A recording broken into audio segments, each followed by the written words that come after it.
Welcome. Today's video, we're going to try something a little bit different. We're also going to be using a Colour De Verre mold. If you remember our last video, we used recycled glass to make these snowflakes. Here's two of them right here.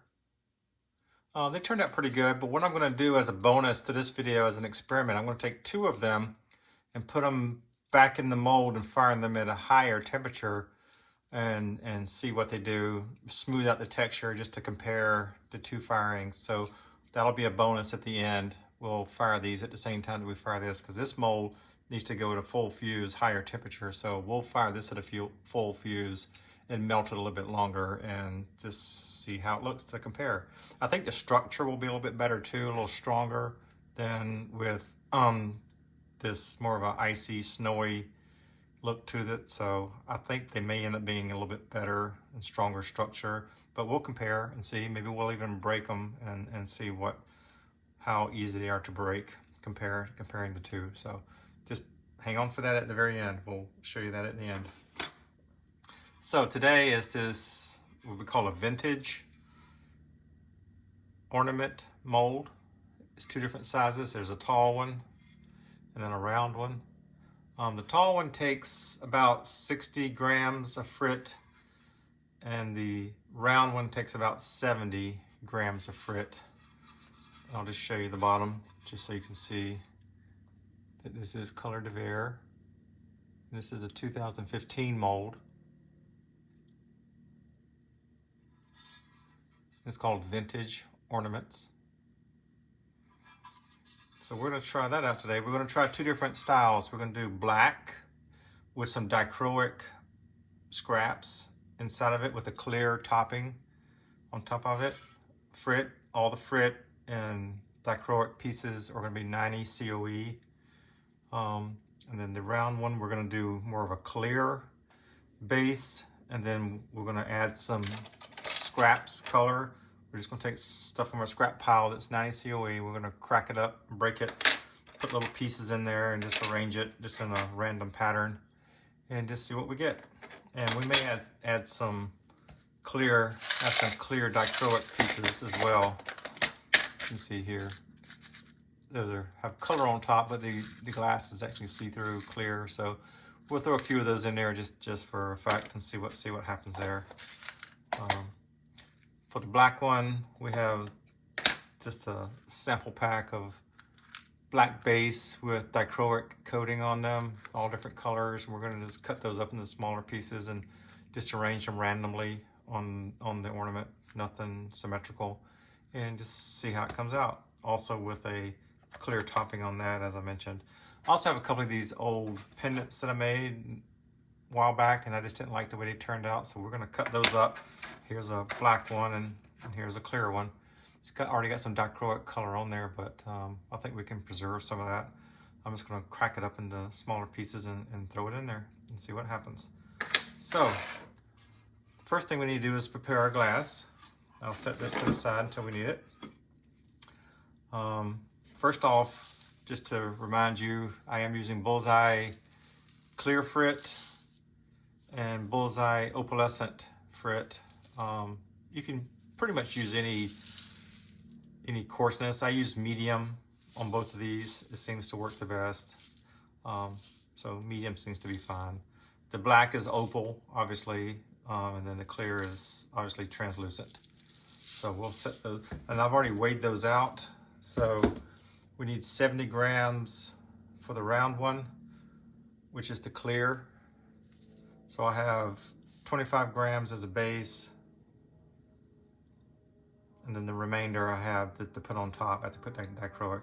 We may not use all of the topper pieces, just depends on how it fills out the mold, because you need to account for the dichroic pieces that you're putting inside, or your colored pieces that you're putting inside. The weight of that also needs to be accounted for. But today, just to make it simple, we're not going to weigh these pieces. We're just going to eyeball the topper, but really the total grams for the round one should be about 70, and the tall one about 60. But as long as you don't overflow the outside of the mold, you should be fine. Varying thicknesses are not going to affect this mold. The ornament turns out to be very, very sturdy, very thick, at least 6 millimeters in thickness, maybe slightly more, because the mold is constricting how it can fan out. So I think it'll turn out fine. So let's set this to the side and this to the side, and let's prepare our pieces first. So on the colored pieces, with the color, the scraps, we're going to just, let me get my glove on and my glasses, safety glasses. Always wear safety glasses when you're cutting glass. Going to use our little nipper tool here and just nip these into this little bucket here. Just some random shapes. Just go back and forth, just using whatever you have. We're not going to cut all this. We're just going to do a few of each color and then place them in the mold. So here's some yellow. We're just going to cut up this alternate direction so it gives it some angle to the pieces. And then once you get all the colors, you end up with kind of a rainbowy look, kind of a random, little festive look to it. So I think it's going to turn out good. So you just keep cutting those. And you probably won't use all of these in one particular mold, but it gives you some colors and shapes to choose from when you go to place them. So it's good to have different sizes and shapes of each piece in color. So we'll just keep cutting these. Here's some lighter green.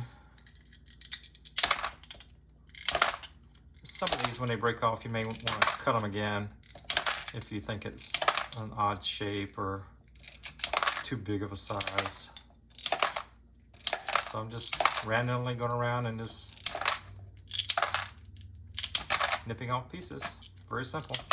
Just don't need to make this to be rocket science. Just that should be plenty.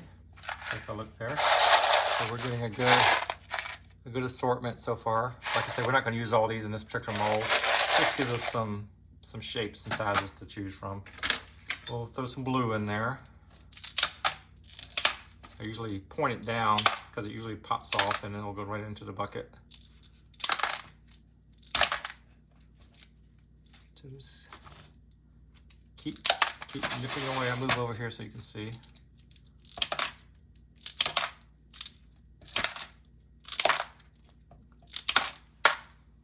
And let's throw some red in there.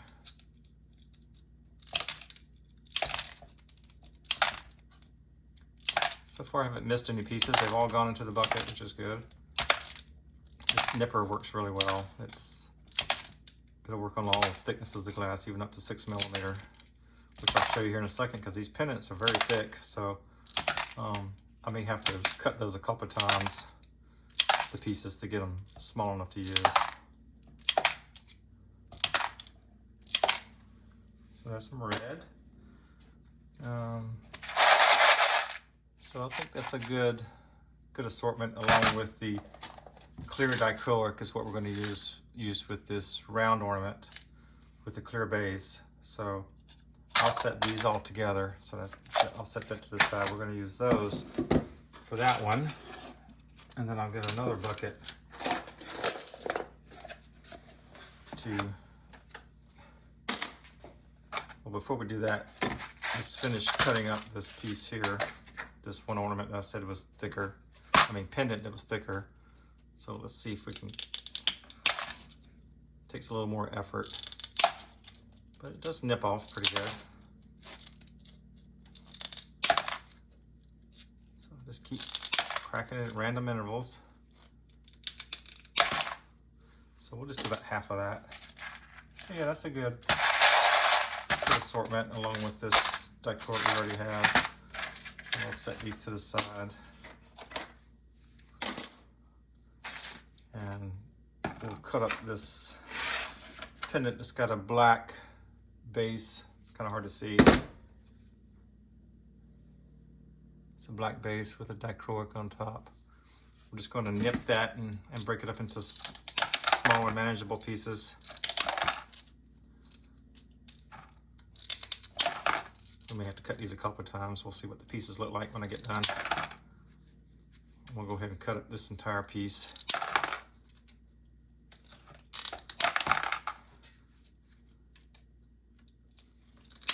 I think that looks good. It's a good size to use for this particular garment. So we'll add some of these to it here, and we may have to cut these up as well.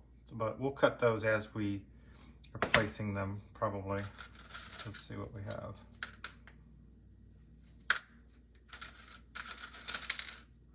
I'll go ahead and cut a couple of pieces of these longer ones.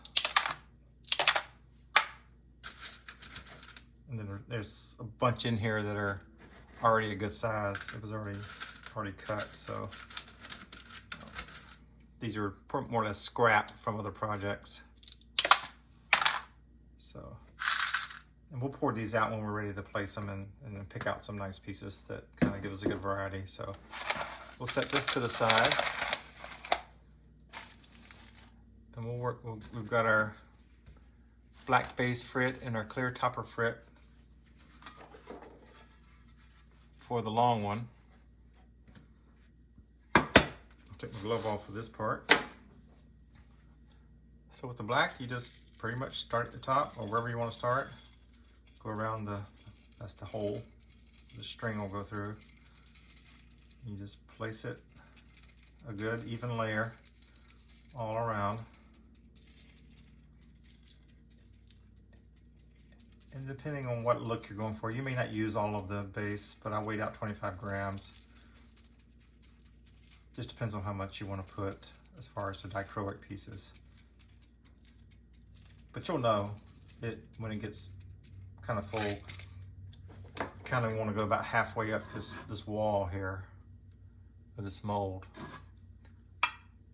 There's a kind of a wall, and I usually go about halfway up when I'm done putting the topper on there. So we're about a third of the way up. We're going to fill in some of that with the pieces, obviously, the dichroic. This will give it a good base. So I think that looks good. We did use most of it, not quite all of it, which is fine. Then we got the clear that we'll put on top once we get the dichroic pieces in there. So here's these pieces. I'm just going to grab a few of them and start placing them. We're not going to use them all. There's a couple of colors that I like in particular. And you can use tweezers as well, like this, to kind of place them wherever you want them.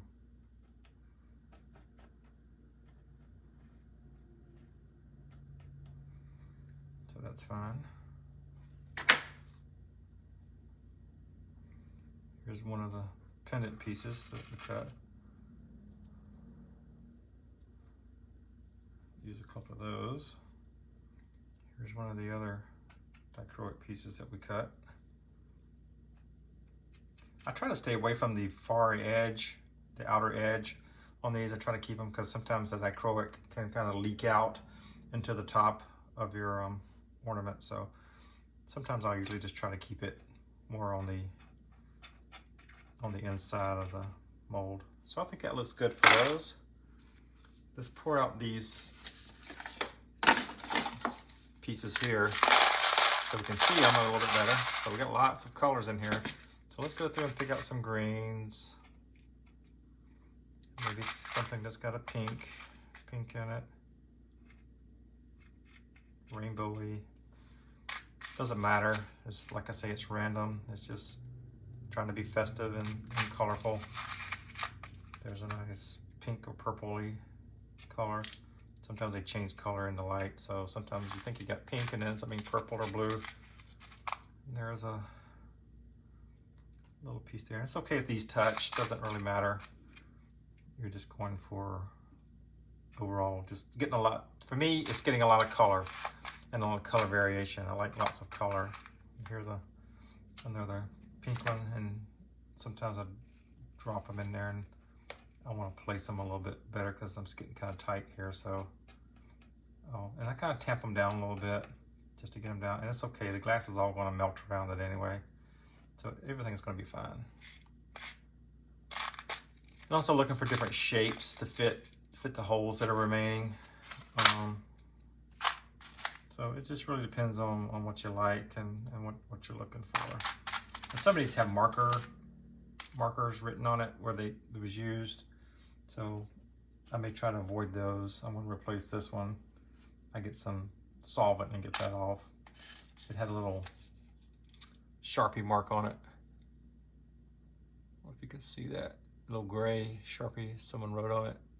Probably me, to mark the cut from a previous project. So I usually try to avoid those and just redo that later. Sometimes if I want to place a piece and it doesn't fit, I may come up here and decide to, hey, let me just cut that down a little bit to make it fit. So this nippers work really good. Just do that and just drop it in there. Perfect. So when you get the color the way you want it, we'll put topper on it and go from there. Let's get some more green in there maybe. Let's see. There's an interesting shape piece. It's more long. I don't know if I got a place where I can put that. Maybe right there. That's good. That's cool. Oh, here's a nice one. It's nice reddish, dark red. Put it right beside that piece there. Kind of arrange it so it kind of not symmetrical, but has some equal space in between it. So I think right there in that hole there, I think we need maybe one more little piece. I'm going to grab this piece here. I usually avoid putting colored pieces up here in this circle where the hook or the ribbon's going to end up being once you get it done. But you can, I mean, especially if you have some smaller pieces or even some iridescent frit you might want to put in there or over it. So I think that's good. So we'll set these to the side. We'll set these to the side. And we'll go ahead and finish this one off with the clear topper. So I just use the cup and my finger and just kind of just tap it until it gets over it. And what you want to end up doing is covering all the dichroic glass completely is the ultimate goal here. And you think, well, this isn't going to look black when you get done, but it will, because this topper will turn completely clear. And the black will show through when we're done.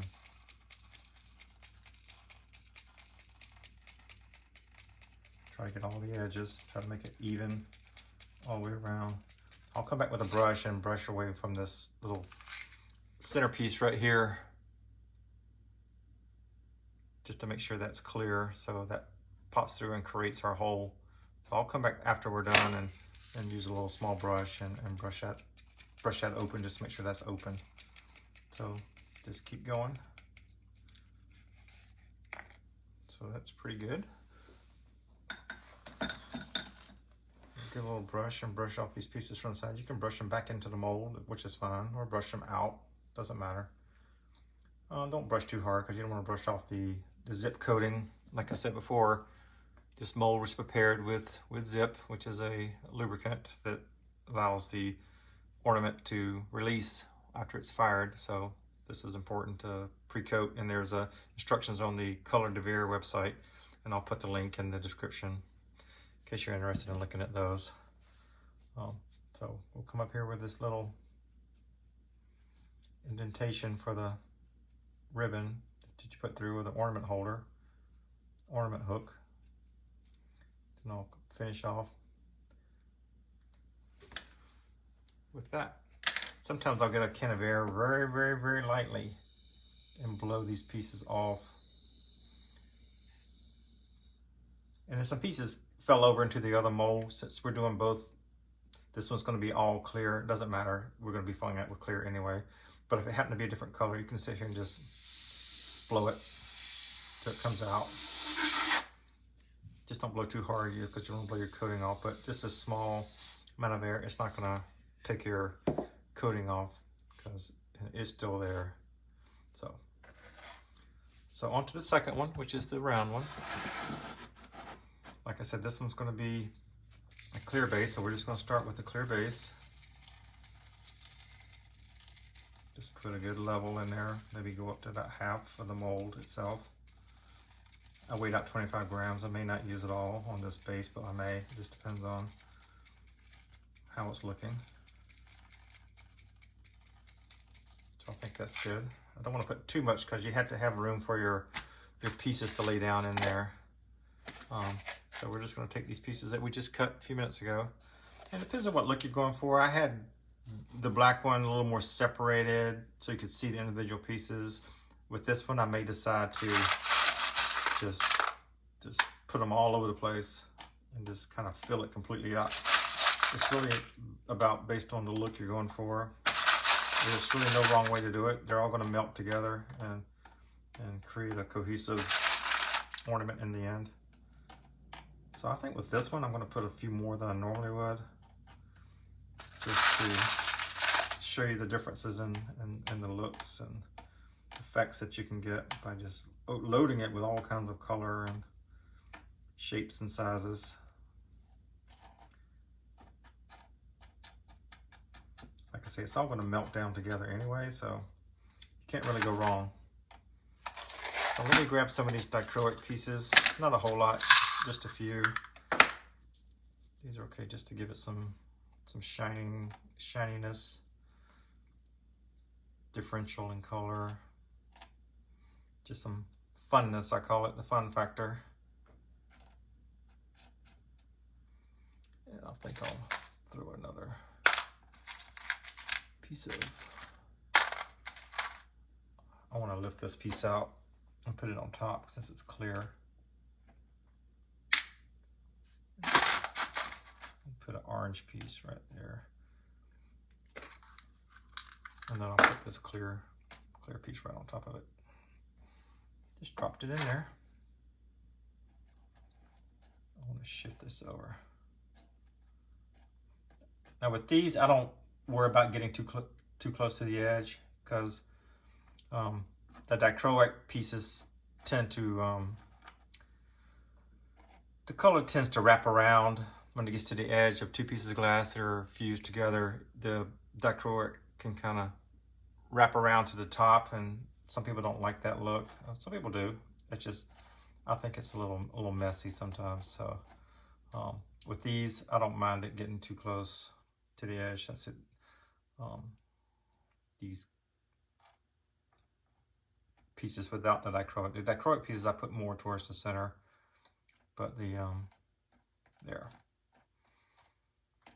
But the opaque color pieces, I don't worry about those. They're just gonna all melt together, which will be fine, but they'll still keep their original color.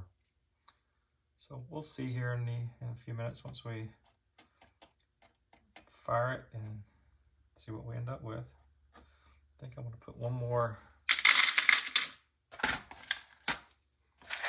find a good shape that's flat along that bottom edge.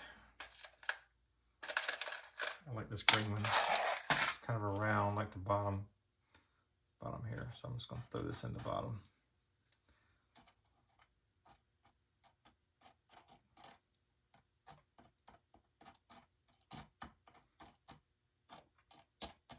Sometimes I have pendants that are melted together in multiple colors, and I don't like the way they turned out sometimes, so I'll crack those and use those. So I think that looks good. So next we'll take our topper and we'll just start filling it in. No really wrong way to do it, just start pouring it in. These pieces that are standing up, I try to make them lay flat. They'll still melt, but I just think it gives it makes it easier for them to melt together.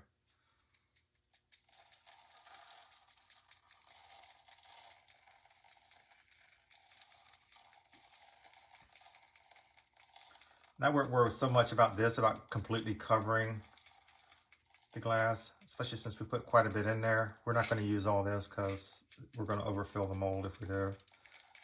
So I just kind of give it a good, so all the holes and crevices are filled in, because this is just going to melt together and it's going to be fine. We'll see. And the same with this top. We're going to brush away also get these little small outliers. And it's okay if they stay on there. They're just going to melt and beat up and just sit there. They're not going to really hurt anything. These little pieces, for cleaning this, I just like getting them off.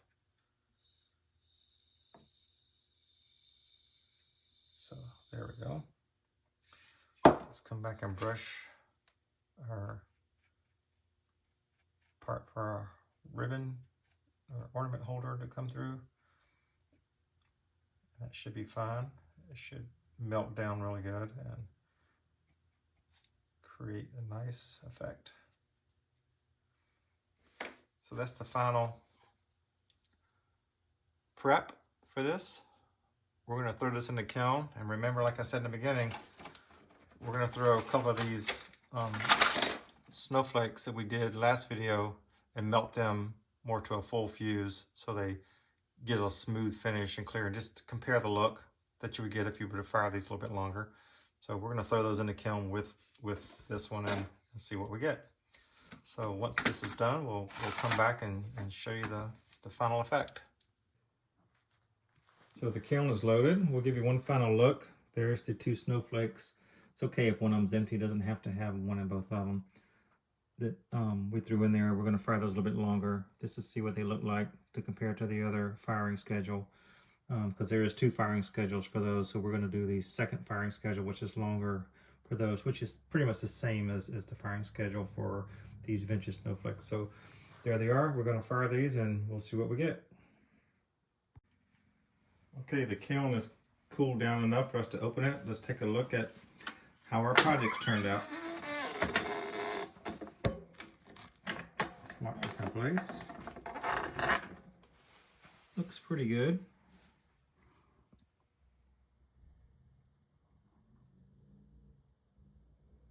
We'll get these out and take a closer look at them. Okay, welcome back. We've gotten the molds out of the kiln, and we're going to take a look at the vintage ornaments that we made. We'll pop this black one out. It's just sitting in there. I just used this little tool just to lift it out, just to make it easier and grab it. So I think it looks really nice. I'll give you a close-up here to see all the colors, the dichroic patterns that are in it. Turned out really nice. The back is really smooth, which is what you want. This is a really nice mold. And you can see your hole there for your ornament string. So yeah, there's the side view just showing the thickness, and then the front again. So yeah, turned out really nice, I think.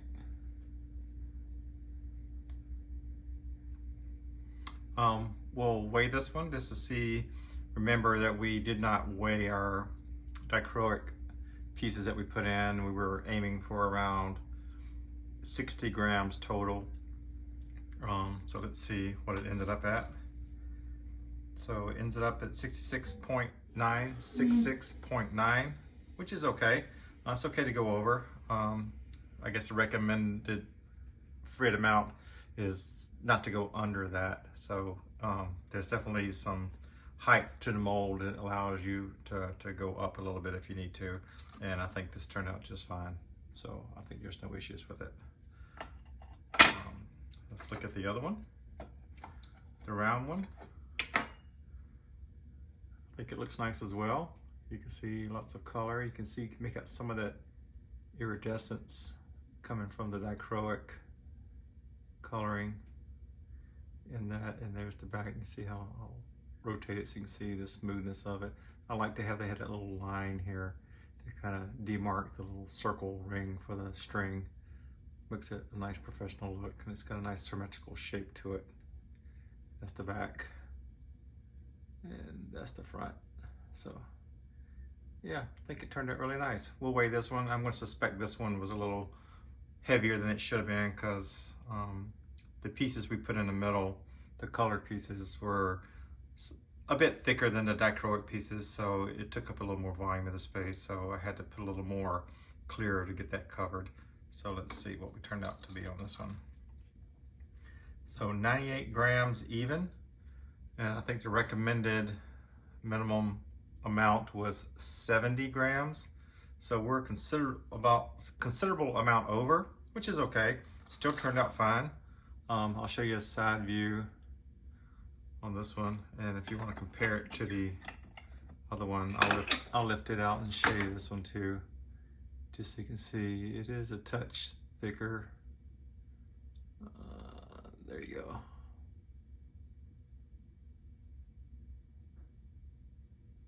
But all in all, I think it turned out just fine. I think they both look really good. So there you go. Just remember, when you're using glass in a mold like this and you're mixing glasses, just make sure they're all compatible. The COE, all these were 90 COE, so they fused pretty good. So happy with the results. So before we end the video, your one bonus item that I promised. From the last video, we made these snowflakes out of a small jar, yogurt jar, which was originally started off like this. We pounded into frit and fired it and got our result, and then we decided to fire it again at a higher temperature. What I discovered at the higher temperature that we fired the vintage ornaments is I was expecting it to come clear and smooth and round, and you can see it did not. That's just probably the chemical makeup of the type of glass it is. It's probably considered a soda lime type of a glass. I really haven't used that much, so I really wasn't sure what to expect on the properties of the different firing temperatures, but basically it just fired the same regardless of the lower temperatures or the higher temperatures. It really didn't change that much. And there's the back. The back is relatively smooth because it's in the mold, contact with the mold. So pretty much the same result. Not sure I would do it again, but it was a good experiment just to see how that would turn out. And I'll show you the other one. It did pretty much the same thing. Became a little smoother than the original, but not a whole lot. There's still a little bit of granules there from the frit, and it's opaque, not clear like it originally started out as a clear glass. It turned to an opaque. Like I say, I'm not a chemist and really don't know a whole lot about that part of it, but just thought it would be a neat little experiment just to show you what would happen. And I may experiment with some other types of, common glass, recycled glass, just to see, what happens and what type of effects you can get with it. But thought it was worth a shot just to try it. Came out with a couple of nice little snowflakes, and you can probably use those come the holiday time or for decorating or whatever. But enjoy doing this little video for you. If you want to comment on anything, just feel free to comment in the comment section.